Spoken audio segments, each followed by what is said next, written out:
और भावात्मक अधिगम की बात करें तो मैं कुछ शब्द लिख रहा हूं जिसमें शब्दों, संकेतों, चित्रों, भावों, रेखा चित्रों के माध्यम से क्या हो, सीखना हो।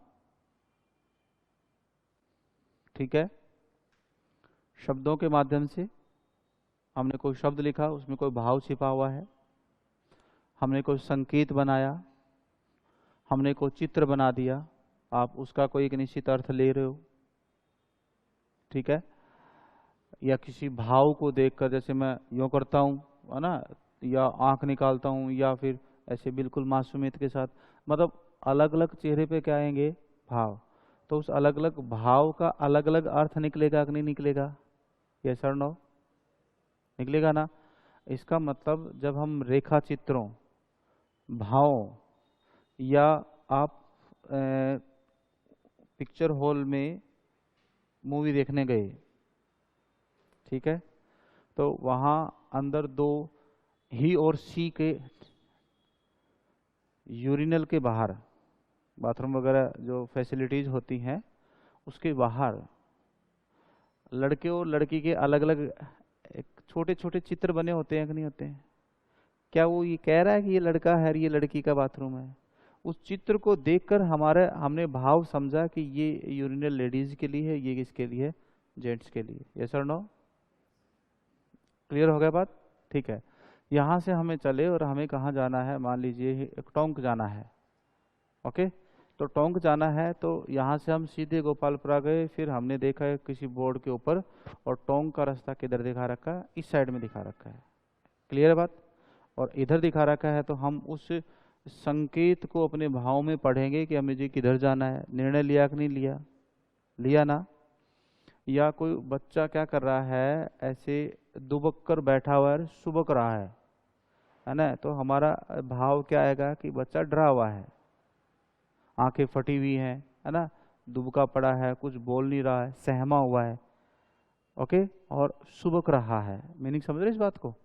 तो हम एक क्या क्या भाव लगाएंगे उसका? बच्चा क्या हुआ है, डरा हुआ है। क्लियर है? अब एक एग्जांपल देता हूं मैं आपको। यहां पर ये एक साइन बोर्ड है, ठीक है, लोहे का पतरा मान लो या कुछ भी मान लो, नॉर्मल सा। और हमारे गांव के अंदर डीपी लगी होती है बिजली की, करंट के लिए, इलेक्ट्रिसिटी को बढ़ाने के लिए डीपी नहीं लगी होती है, ट्रांसफार्मर। जहां डीपी लगी होती है उसके बाहर ऐसे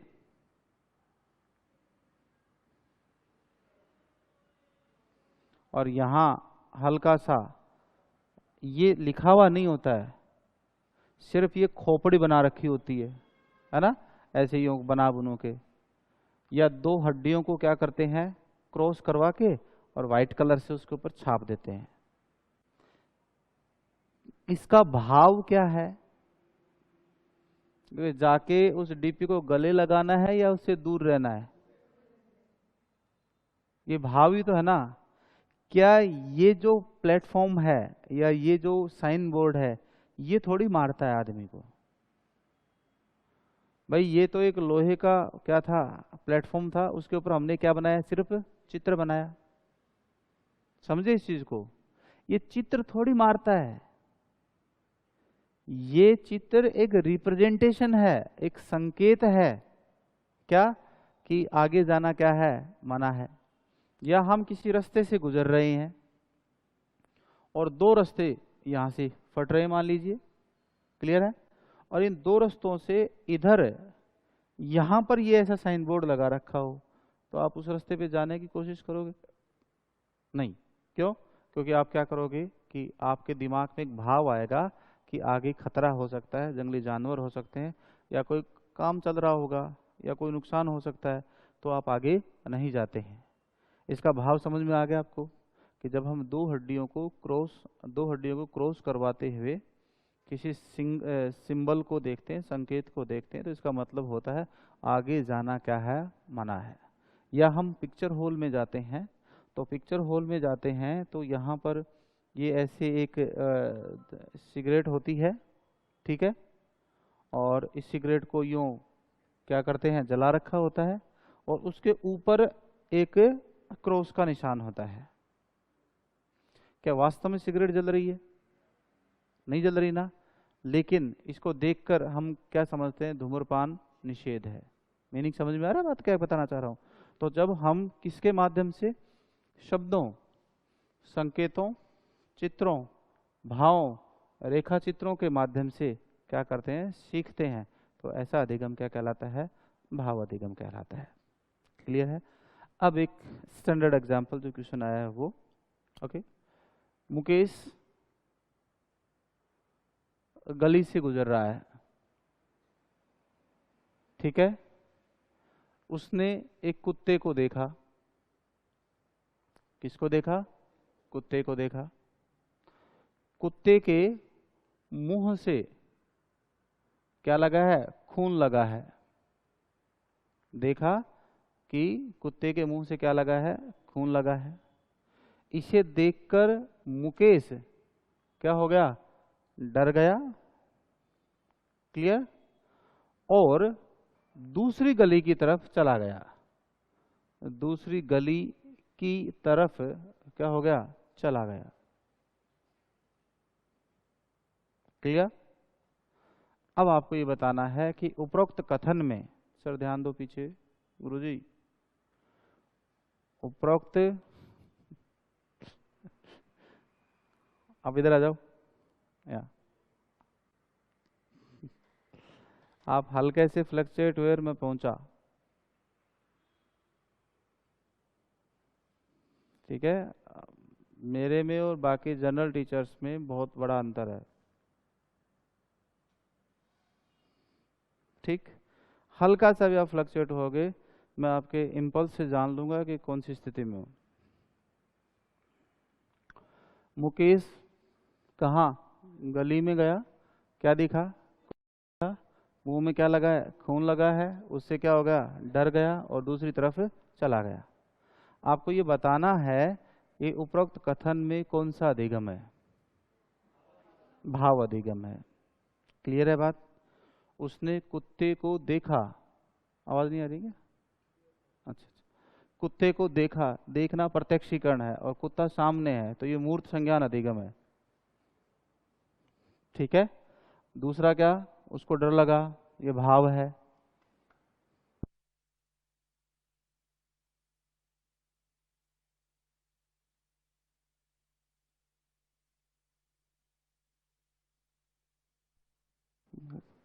भाव अधिगम हो गया, दो आ गए क्या? अब तुम धीरे धीरे, अब एक और सोच रहे हो तुम कि अब दो है तो तीसरा भी होगा, होगा और है। चला गया, गति की कि नहीं की, क्रिया नहीं हुई क्या, दूसरी गली में चला गया। इतने इतने रिजर्व क्यों हो रहे हो? आराम से खुलकर बैठो ना, आराम से, क्या क्या क्या दिक्कत है? कहाँ से आप? बैरोड से? अरे अब तो जिला बन गया तुम्हारा बैरोड। जी, ऐसे नहीं है, मैं जहाँ पोस्टिंग है ना, उसके साथ सबसे बड़ा इतिहास है, दूदू ग्राम पंचायत से जिला बना है। तो तुम्हारा तो बहुत विकसित सिटी है ना, बैरोड तो बड़ा विकसित है, मतलब बॉर्डर एरिया का बहुत डेवलप्ड एक वो है, कस्बा है ना। हमारा तो ग्राम पंचायत है, सरपंच बैठता था, उससे हमने जिला बनवा दिया, क्या बात कर रहे हो?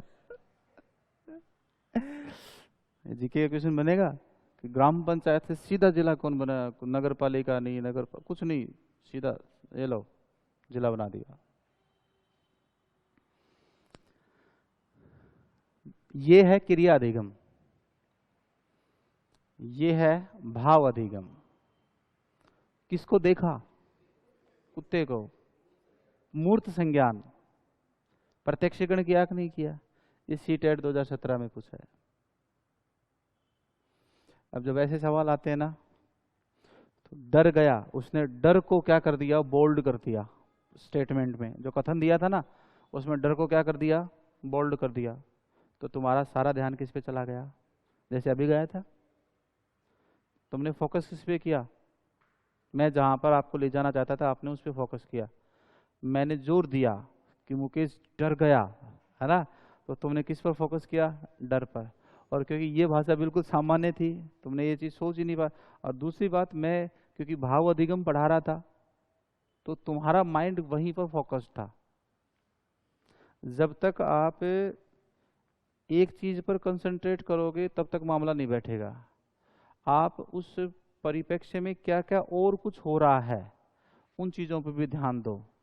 क्वेश्चन की भाषा कुछ ऐसी ही होती है, ठीक है।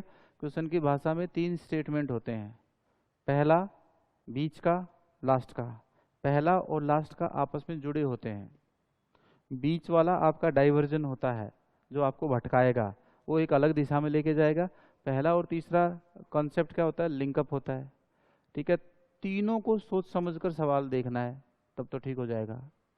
लेकिन अगर तुमने एक उसी चीज पर छोटे से फोकस कर लिया, और तो पहले 2 ऑप्शन उस छोटी सी चीज को जो फोकस करेंगे ना, उससे संबंधित हो गए, तीसरे से चौथा ऑप्शन पे ओवरऑल पे जाएगा वो। लेकिन दिमाग में जैसे आपने किसी पे फोकस कर लिया, वैसा का वैसा उत्तर कहाँ होता है, पहला ऑप्शन होता है। तो तुरंत दिमाग प्रेशर को रिलीज करना चाहता है, और उसने क्या कर दिया, ले लो, है ना। और अब हमारे 2 और 2 5 हो गए, तो 2 और 2 5 ही होते हैं। वो 2 और 2 4 कब होंगे, 3 घंटे बाद, जब बाहर आएंगे ना, कि 2 और 2 4 होते हैं, 5 नहीं होते हैं। लेकिन दिमाग ने एक बार ठान ली पेपर के टाइम पे कि 2 और 2 क्या होते हैं, 5, तो 5 ही रहते हैं। इसको बोलते हैं डिस्ट्रेस। 2 प्रकार के प्रेशर होते हैं दिमाग में, यू स्ट्रेस और डी स्ट्रेस। यू स्ट्रेस हमें एक्टिव रखता है ना। जैसे कि सुबह आपको जल्दी यहाँ आना था 7 बजे, अब कईयों की 8 बजे आ रहे थे आप लोग, तो अब आपको 1 घंटे पहले से साइकिल चलानी पड़ी कि नहीं चली। आपकी बायोलॉजिकल साइकिल 1 घंटे पहले होगी कि नहीं होगी, हुई ना, है ना। 3-4 दिन तक रहेगी ये, 3 दिन तक रहोगे। उसके बाद वापस आपका जो बायोलॉजिकल क्लॉक है ना, वापस सही सेट हो जाएगा। 3 दिन तो परेशान हो गए, फिर वापस, अब फिर तुम्हें लगेगा कि 8 बजे नहीं 7 बजे, अब 7-8 ही बजे हुए हैं, अपने आप एडजस्ट हो जाओगे। ये चीज़ें ब्रेन में रहती हैं, ध्यान रखना। और फोकस करना बहुत ज़रूरी हो जाता है। धीरे धीरे आप अपने आप को कैसे भी एडजस्ट कर सकते हो। तो सुबह जल्दी उठना कि मैं कोचिंग में लेट ना हो जाऊं, ये है यू स्ट्रेस, सकारात्मक दबाव, और इस वजह से तुम उठ जाते हो। लेकिन संडे है और आपकी छुट्टी है, उस दिन ब्रेन के अंदर क्या नहीं बनेगा, यू स्ट्रेस नहीं बनेगा, तो आप नहीं उठोगे, रिलैक्स में आराम से 9-9:30 बजे तक उठोगे। कुछ लोग तो और भी लंबी तान देते हैं, 11 बजे तक भी उठते हैं। होता है कि नहीं होता है? अरे सही कह रहा हूँ मैं। और आजकल तो गर्ल्स बॉयज से बहुत आगे हैं हर मामले में, है ना। खाने से हो चाहे पीने की चीज़ों में हो, किसी भी, अब बहुत आगे हैं आजकल, है ना। जयपुर तो चल ही बहुत कुछ। हाँ, तो मैंने तो लाइव देखे हैं एग्जाम्पल, कि शाम को बैच 7:30-8 खत्म होते थे, तो हम, मुझे जहाँ से जाना होता था वहाँ एक ऐसा पॉइंट आता था कि वहाँ से आराम से देखा जा सकता था कि क्या खरीदा जा रहा है। तो स्कूटी के ब्रेक बहुत जल्दी से लगते थे, और अखबार में कोई चीज़ लपेटी होती थी, बैग में डलती, व्रर, ये लो सब गायब, है ना। तो मैंने सोचा यार वो गजब है, काम तो बढ़िया है ये।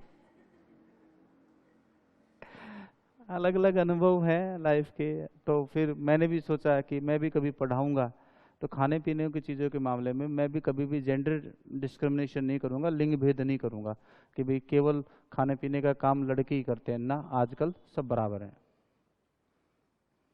सब बराबर है ना। लिखो, भावात्मक अधिगम, लिख थोड़ी लिया अपन ने, लिखो। इसके अंतर्गत जब शब्दों, संकेतों, शब्दों, संकेतों, भावों, चित्रों, भावों, चित्रों व रेखा चित्रों के माध्यम से सीखा जाए। रेखा चित्रों के माध्यम से सीखा जाए।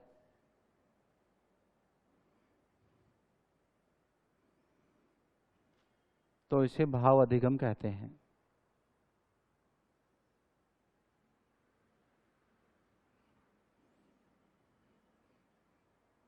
जैसे यदि किसी साइन बोर्ड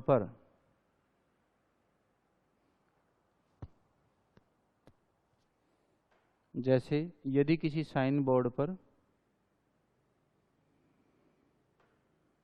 दो हड्डियों को क्रॉस करवाते हुए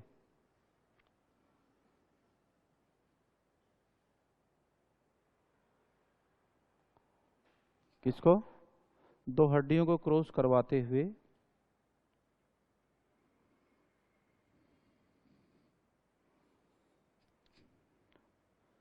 चित्र बनाया जाता है,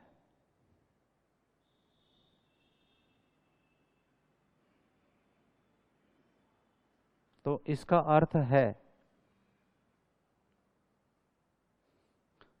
अर्थ है आगे जाना मना है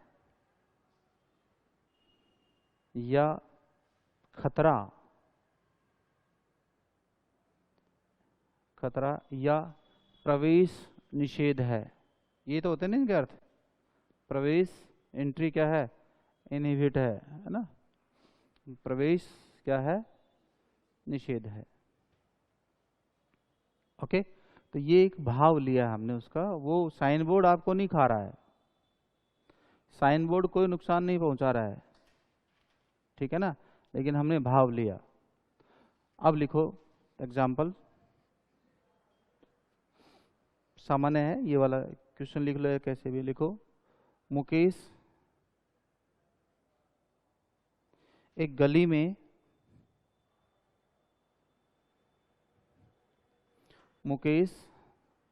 में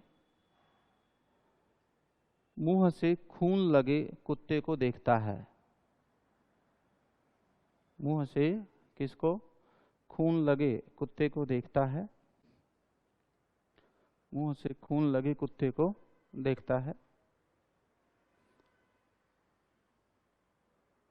जिससे मुकेश को डर लगता है। मुकेश को क्या लगता है? डर लगता है। और मुकेश डरकर दूसरी तरफ चला जाता है या दूसरी गली में चला जाता है। डरकर क्या? दूसरी गली में चला जाता है। क्लियर? उपरोक्त कथन में कौन सा अधिगम है? उपरोक्त कथन में कौन सा अधिगम है? और उसमें आप पहला लिखें भाव अधिगम। ये देखो, ये डिस्ट्रक्शन है ना। जैसे ही भाव अधिगम लिखा तो आदमी का सबसे पहले दिमाग किस पे जाएगा कि उसको डर लगा। डर क्या है? भाव। तो वो तुरंत क्या कर देगा? उसको टिक कर देगा। अब आगे दिमाग हो गया ब्लॉक, क्योंकि जब क्वेश्चन सोल्व करते हैं तो हमारे दिमाग में एक प्रेशर क्रिएट होता है, स्ट्रेस। वो स्ट्रेस हमारे दिमाग को एक्टिव करता है, और एक्टिव करेगा तो दिमाग उसको प्रोसेस में लेगा, और प्रोसेस में लेगा तो क्वेश्चन सोल्व होगा। लेकिन यहाँ पर जैसे ही आपने क्या देखा? भाव, तो तुरंत दिमाग में जो प्रेशर क्रिएट हो वो रिलीज हो गया कि नहीं हो गया? अब दोबारा वो प्रेशर बनना नहीं, मीनिंग समझिए। और जब तक वो दोबारा प्रेशर नहीं बनेगा तब तक वो क्वेश्चन सोल्व नहीं कर सकते हम। अगर उस समय दिमाग में हल्का फुल्का कोई डाउट तो रह जाए तो प्रेशर बना रहता है, तो फिर तो हम वापस देख लेते हैं क्वेश्चन को, वापस रिकॉल करते हैं ना, तब हो सकता है वो सही हो जाए। लेकिन अगर आप डेड श्योर हो गए कि यही सही है, तो जिंदगी में वो 3 घंटे के दौरान वो क्वेश्चन सोल्व नहीं हो सकता वापस, क्योंकि आपके दिमाग में जो प्रेशर बना था वो प्रेशर आपने वो ऑप्शन देखते क्या कर दिया? रिलीज कर दिया। आपने मान लिया कि ये तो मेरा क्या है? सही है। प्रेशर रिलीज हो गया, अब आप उस पर ध्यान ही नहीं दोगे, ब्रेन शिथिल हो गया वहां पर। अब दूसरे क्वेश्चन का प्रेशर बन गया, और वो जो प्रेशर दूसरे क्वेश्चन का बना है वो आपको पहले वाले क्वेश्चन पे जाने ही नहीं देगा, और क्वेश्चन गलत हो गया। मैकेनिज्म समझ रहे हो, ब्रेन कैसे काम करता है एग्जाम हॉल में।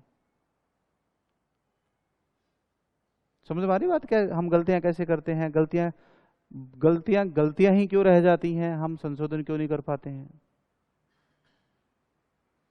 और ये बड़े अनुभव के साथ सीखी है मैंने भी, खूब एग्जाम दिए हैं, जब तक ऐसे रहा कि हाँ अब देते रहना चाहिए, अभी भी देते हैं। किस चीज़ को सीखने के लिए, प्रेशर थ्योरी को समझने के लिए। एग्जाम हॉल में बच्चे की क्या मानसिकता होती है, उसमें क्या सुधार किया जा सकता है। अब ये कोई किताबों में थोड़ी लिखे हो जो मैं आपको बातें बता रहा हूँ, ये तो पर्सनल एक्सपीरियंस ही तो है।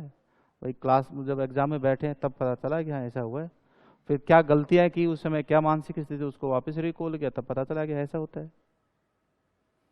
दूसरा लिखो क्रिया अधिगम, तीसरा संज्ञान अधिगम, और चौथा उपरोक्त सभी।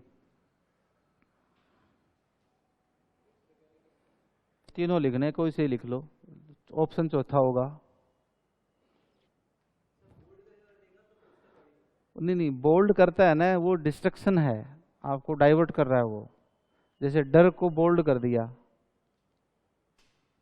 समझ आई बात। तो आप किस पे चले गए, डर पे। आप किस पे नहीं गए, कुत्ते को देखा, वो सामान्य भाषा है, समझे चीज को। डर शब्द को इटैलिक में लिख दिया, सामान्य लैंग्वेज है, और डर शब्द को इटैलिक में लिख थोड़ा टेढ़ा बना के बोल्ड कर दिया। अब आप फोकस किस पे कर रहे हो, जाहिर सी बात है बोल्ड डर पे करोगे आप, लेकिन वो डर से उत्तर सही नहीं आ रहा है। क्वेश्चन तो पूरा कोटेशन है ना, उसके आधार पर होगा ना। क्लियर। फिर वो लिखेगा रेखांकित शब्द के आधार पर, है ना, तो रेखांकन कर रखा, तब आपका उत्तर उसके अनुसार होगा। हम्म। हाँ बिल्कुल नहीं, बिना, जब तक भाव अधिगम का संज्ञान नहीं होगा तब तक नहीं होगा। ऐसे तो क्रिया अधिगम भी क्या है, वो भी डिपेंडेंट है। तीनों लर्निंग एस्पेक्ट एक दूसरे पर डिपेंड होते हैं। हाँ पहले, सबसे पहले ब्रेन के पास चीजें जाएंगी, ब्रेन उसको क्रिया में ले रहा है या किस में ले रहा, भाव में ले रहा है, वो ब्रेन का एक्टिविटी है। ठीक है, तो ये आपका क्या प्रकार हो गया है, अधिगम के प्रकार का जो टॉपिक था वो खत्म हो गया है। क्लियर। अब आप कुछ परिभाषाएं हैं अधिगम की, वो लिख लो। ठीक है, उसके बाद में हम करेंगे तो जनरल जो अर्थ है, प्रकृति है, परिभाषा है, विशेषताएं हैं, प्रकार है।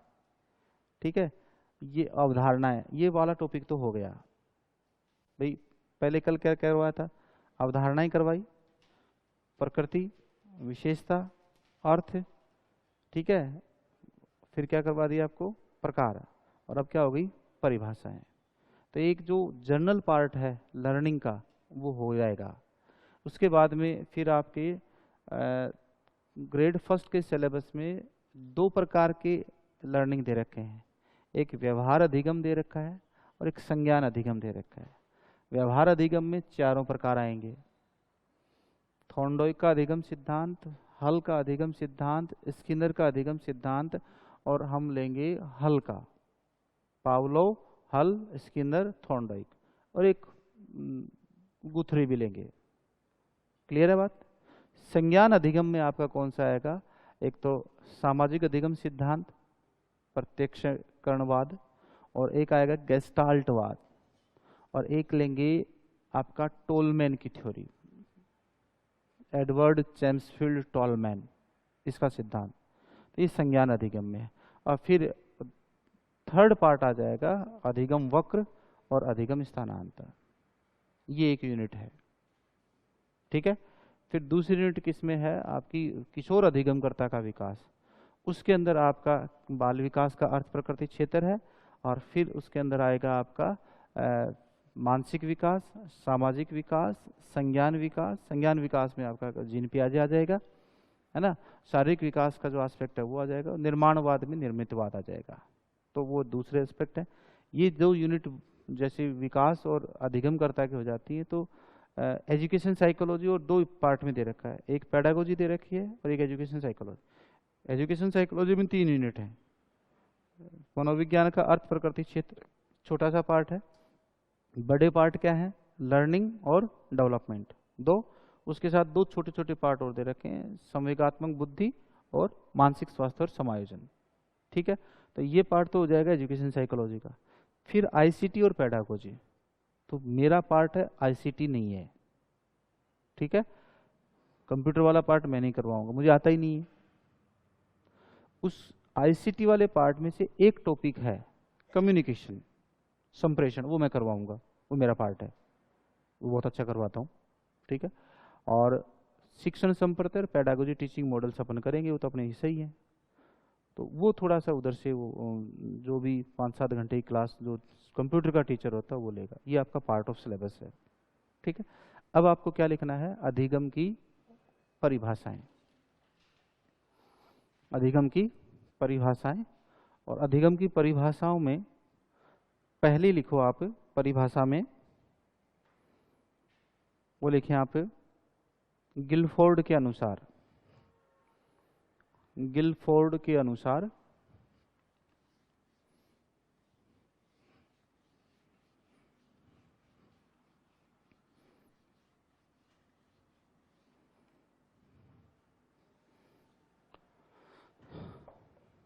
गिलफोर्ड, वैसे पूरा नाम है जेपी गिलफोर्ड। ठीक है, तो गिलफोर्ड के अनुसार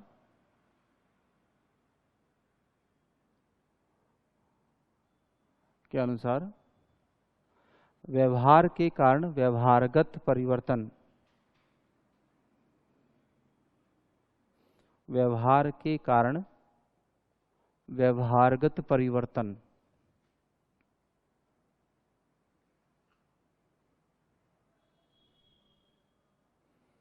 व्यवहारगत परिवर्तन मतलब मैं आपको लंबे समय तक पढ़ा रहा हूं, मेरे व्यवहार के कारण आपके व्यवहार में आने वाले, व्यवहारगत का मतलब होता है व्यवहार में होने वाले, आगत प्रत्यय है ना, तो व्यवहार में होने वाले या आने वाले परिवर्तन ही क्या है, अधिगम। मतलब आप मेरे व्यवहार से अपने व्यवहार में कुछ भी सीखते हो, वो कोटेशन किसका है, गिलफोर्ड का। कल अपन ने बताया था कि अधिगम यूनिवर्सल होता है, सार्वभौमिक होता है। वहाँ पर मैंने एक लाइन लिखी थी कि मकड़ी और राजा की कहानी, बताया था कि नहीं बताया था। तो मकड़ी को देखकर राजा के व्यवहार में परिवर्तन आया था कि नहीं आया था, कि अगर मैं भी प्रयास करूंगा, जैसे मकड़ी प्रयास कर रही है और पत्थर पर चढ़कर अंत में चढ़ जाती है, तो मैं भी अगर प्रयास करूं तो अंत में मैं भी क्या हो जाऊंगा, चढ़ जाऊंगा, है ना, मतलब विजयी हो जाऊंगा। इसका मीनिंग समझिए आप, कि मकड़ी के व्यवहार को देखकर किसके व्यवहार में परिवर्तन आया, राजा के व्यवहार में परिवर्तन आया। क्लियर है। दूसरा शब्द लिखो, नेक्स्ट है गेट्स के अनुसार, गेट्स के अनुसार, गेट्स के अनुसार, गेट्स के अनुसार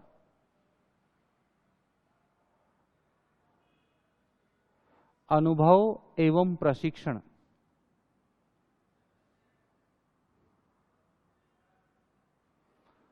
अनुभव एवं प्रशिक्षण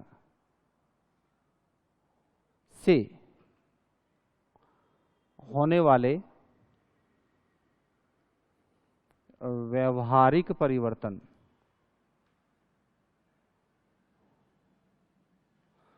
अनुभव और किससे, प्रशिक्षण से होने वाले क्या, व्यवहारिक परिवर्तन अधिगम है।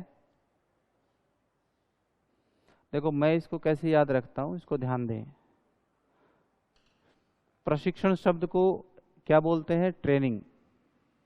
ये मेरा तरीका है, बाकी आप किसी भी तरीके से याद सिंपली रह जाए तो रख लो, मुझे कोई दिक्कत नहीं है, मुझे क्या प्रॉब्लम है ना। और प्रशिक्षण से होता है ट्रेनिंग। और आप गेट्स को बोलते हो तो आपका जीभ कहाँ अटकती है, बोल के देखो, गेट्स, है ना, तो टी, तो मैंने मेरे दिमाग में क्या बैठा लिया, टी फॉर ट्रेनिंग। और ट्रेनिंग का मतलब क्या है, प्रशिक्षण। अब वो हर कोटेशन में तो प्रशिक्षण देगा नहीं शब्द, आपको इतना ही ध्यान रखना है गेट्स में टी, टी फॉर ट्रेनिंग, मतलब जिसमें प्रशिक्षण आएगा उसका हल्का सा तुक्का लगा लो। बहुत बार विद्वान बनने की जरूरत नहीं होती है, दिमाग इस्तेमाल करने की आवश्यकता होती है ना। और दूसरी एक और बात बता दूं मैं, कोटेशन के मामले में आज तक कोई टीचर ऐसा नहीं बना जो ये डेड श्योर हो जाए कि कोटेशन आ जाएगा या नहीं आएगा। वो तो क्या करता है भाई, लमसम आसपास के जितने एक प्रचलित कोटेशन है उनको लिखवा देता है, आ जाए तो अच्छी बात है, नहीं आए तो वो एक अलग फैक्टर है ना। इसमें फिर अपन किस्मत काम करती है कि कई बार तुक्का भी सही हो जाता है, कई बार नहीं भी होता है। क्लियर है बात? तो अनुभव एवं प्रशिक्षण से होने वाले क्या व्यवहारिक परिवर्तन क्या कहलाता है? अधिगम कहलाता है। फिर लिखे मर्फी के अनुसार, मर्फी के अनुसार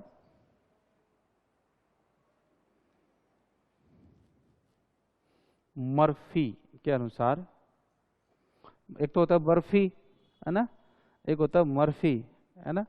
तो मर्फी के अनुसार अनुभव एवं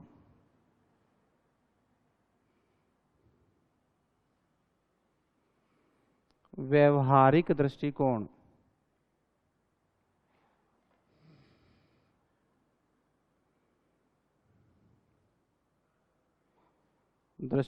का परिमार्जन,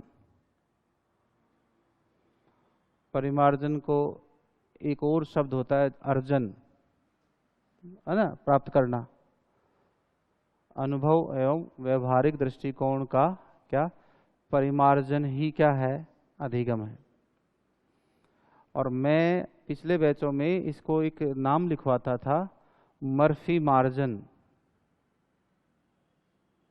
ये नाम लिखवा देता था किसमें? कोष्ठक में।